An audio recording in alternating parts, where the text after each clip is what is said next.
Before I really get started, I wanted to just answer a couple of questions from earlier that really didn't get answered. I think Eamon asked one and Melissa, and they were similar. It's like, how can people be added into the current grant, 10 Mile Creek grant project? And as far as like the implementation, it's like, no, that's set. But there is a possibility of adding more people into the CEQA process. We're going through this Cal VTP process, which is a streamlined version of CEQA. So it only takes a year to go through it for a big project like this. But you can add more acreage in than what you're going to actually work on in that under that grant. So we could add larger areas, and so that then your area could be ready to go. If it goes through that process, then when you apply for a grant and you get it, you can start work immediately. It's a big problem with these grants that you have to do that, and you really can't do anything for the first year except all the environmental studies. So anyway, I hope that answers these questions a little bit. So I'm going to talk a little bit about the history of the Northern Mendocino Ecosystem Recovery Alliance. It's a mouthful. We spent quite a while figuring out a name, but it has a few key things that we really want. It says where we're working. We're working on the ecosystem. It's about recovery, not just of the forest, but also the community, and recovery in the kind of double meaning of like recovery from addiction. We're, as a culture, we've been in this boom and bust addiction cycle for 150 years. It's time to change that. We're working on that. And the real key word in it is alliance. So we want to really work with all these different groups, pull everybody together. And today it's like a great showing of that starting to happen, and it's really exciting. So we started out really, Pat Higgins, we really have to thank him for pulling this all together. We had a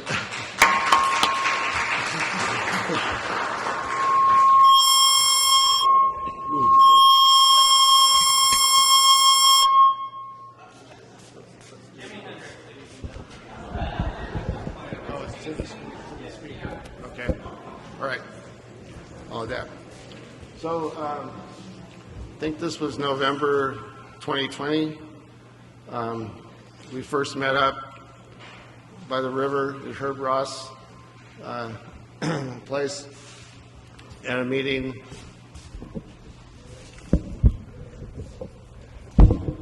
And people were really excited, and it was great because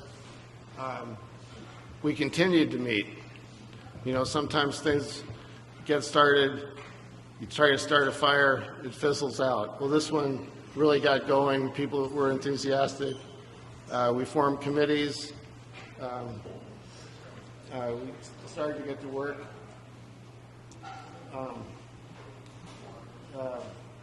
You know, and then in those meetings, it was mostly talk. And in one of them, Willie Grover, who's runs Elkridge. At that point, it was Elkridge Landscaping. He said, hey, maybe we should quit talking and get to work. So we did. And one thing we're proud of is that we really helped get his company and his crew going to work in the forest. And so it's not just talk, it's work. So Elkridge, Ben O'Neill's the head of the crew. He's over there, you know, they're taking on more jobs and hoping to hire more people and, you know, doing a real good job. So, so we continued to meet. We became a 501c3. That process is somewhat easier now than it used to be, so it wasn't too bad. We kept meeting, we kept collaborating. We worked with CAL FIRE, we worked with other agencies.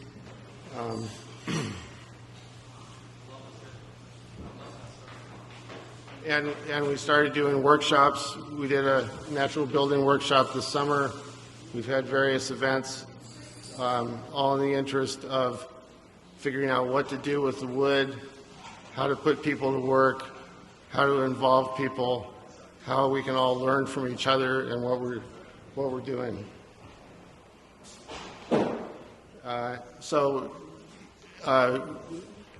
We also formed a partnership with Tan Oak Park, with Fafuba, who runs it, and Jessica Romer, she's here today.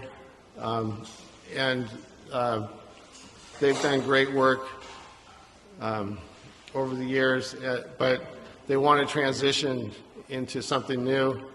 And so we're working with them, and we really want to make Tan Oak Park a training center and a gathering place. You know, it was a traditional Wailaki gathering place, and so we want to continue that and build a training center for forestry, fire, all kinds of work.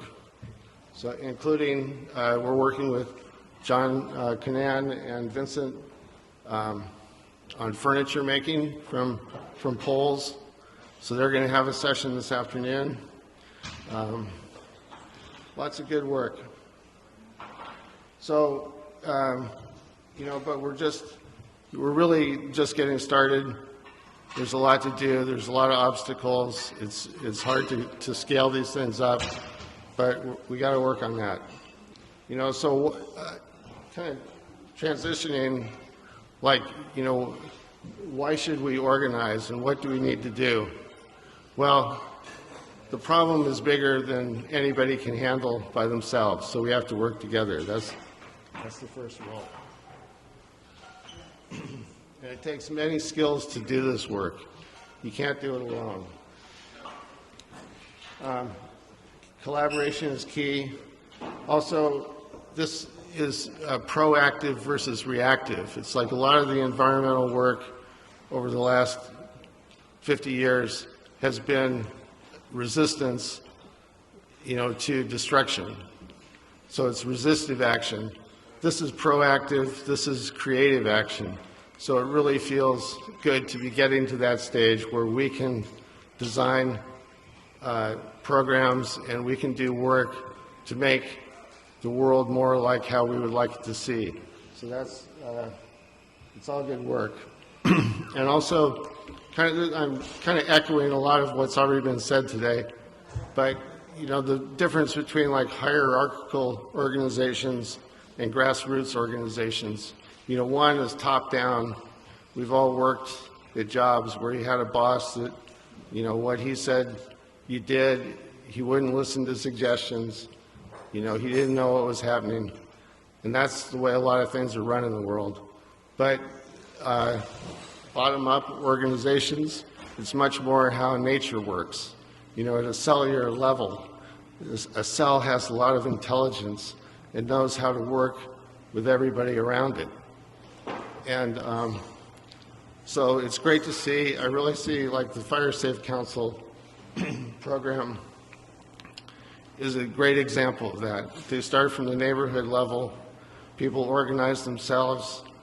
There's the county level. They help those organizations get going. They help get money.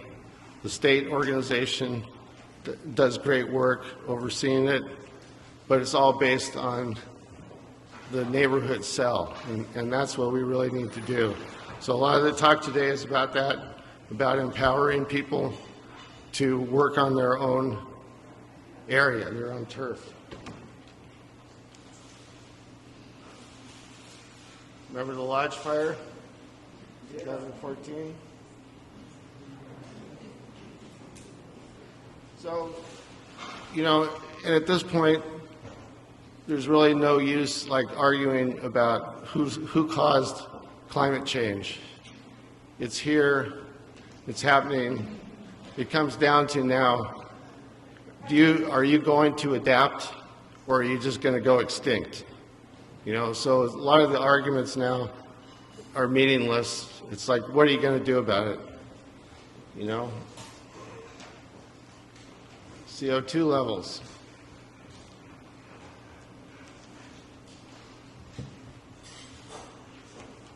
So, also part of that is some of the old divisions, animosities,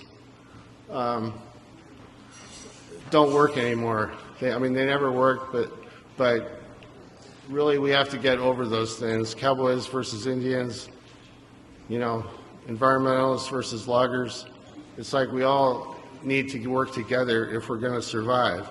And all this stuff is really about how are we going to live in this place in a sustainable manner. And that's what we're all working on. Okay.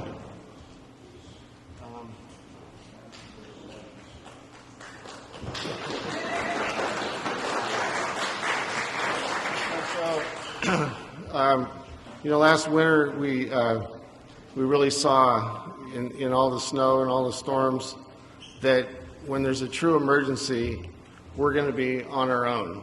We're not going to get much help. We're going to have to take care of each other. And there were lots of examples of people doing that, and it was great. But that was a wake-up call.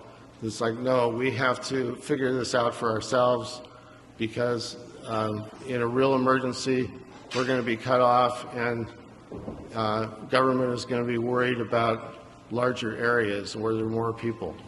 So we really need to work on our own.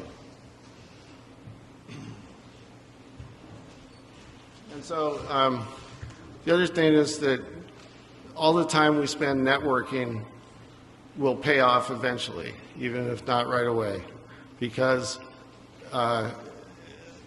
you don't know how it's going to work and who's going to connect with who and what we can do together. So I'll use the example of prescribed fire. Myself and the Bell Springs Fire Department, in the beginning of the Humboldt Prescribed Burn Association, we went up and helped them on some of the fires. And at that point, like most of the regular fire agencies were not really willing to do that, because it was a little too much. They weren't used to working with private groups, and they weren't available. But in order to make those burns, they had to have some engines. They had to have crews to help with it. So we went up and did 4 or 5 burns with them. It was great. The Humboldt PBA was the first one in California, excuse me, and it has since blossomed. Now there's, I think, at least 20 counties with PBAs, and that's another grassroots organization that has blossomed. So it was great because I was able to go out and work with Ruffy on the prescribed fire last Wednesday. It's like a lot of people from southern Humboldt now came into Mendocino County, which is kind of a first. And we worked together. It was a really great day. The fuel didn't want to burn. It was a little too wet, but we did a lot of good anyway. And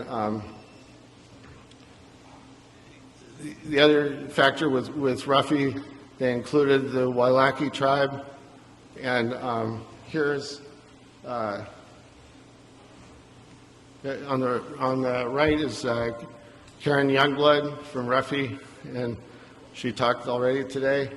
And then the other 3 are members of the Wailaki tribe, including Diana Totten, next to Karen, who's a firefighter in southern Humboldt, really great person, and she was raised by her Wailaki grandmother.